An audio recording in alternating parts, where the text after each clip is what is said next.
Mtu yoyote ambaye bado katika hii karne ya 2024 unazungumzia siasa kwa jinsi ya ukabila peke yake, huyo ni mtu mshenzi ambaye hawezi afai hata kukaribia uongozi wowote.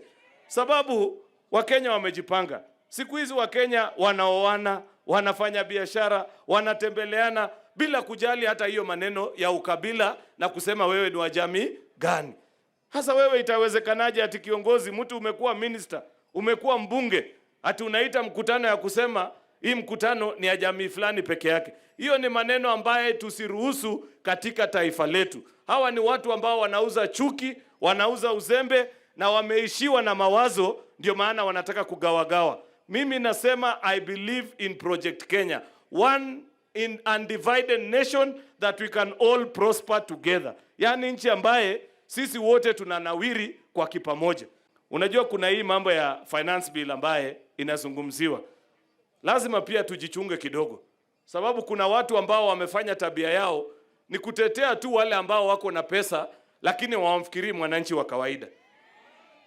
Unasikia mtu anazungumza na anasema, "Oh, mimi siwezi kubali kukatwa tena zaidi ya hapo." Yet katika taifa hii ndio mimi nisome, kuna wananchi walikatwa ushuru nikalipiwa masomo. Itawezekanaje saa hii wakati nimepata kazi nikatalie mshahara ili Mkenya mwingine afaidike?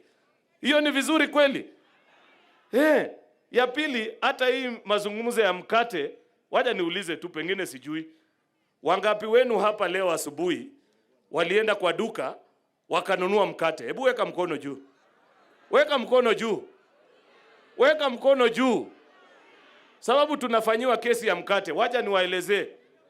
Unajua mkate kusemekana ikuwe tax exempted ni kusema si nyinyi mnakatwa ushuru mkinunua mafuta, mkipanda gari, ni kusema hiyo pesa yenye mnakatwa iende ilipie mwingine mkate ile asilipe bei ile ambaye anaweza. Na hiyo ndio ukweli wa mambo, tusidanganyane.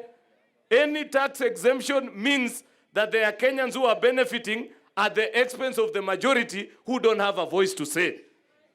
So lazima tujue pia wakati tunazungumza Wakenya wagani wengi, wale wako na uwezo ya kwenda kwa duka kununua mkate, ama Mkenya wa kawaida kama nyinyi ambaye if we exempt basic commodities from VAT paying, anakatwa pesa, analipia mwananchi mwingine.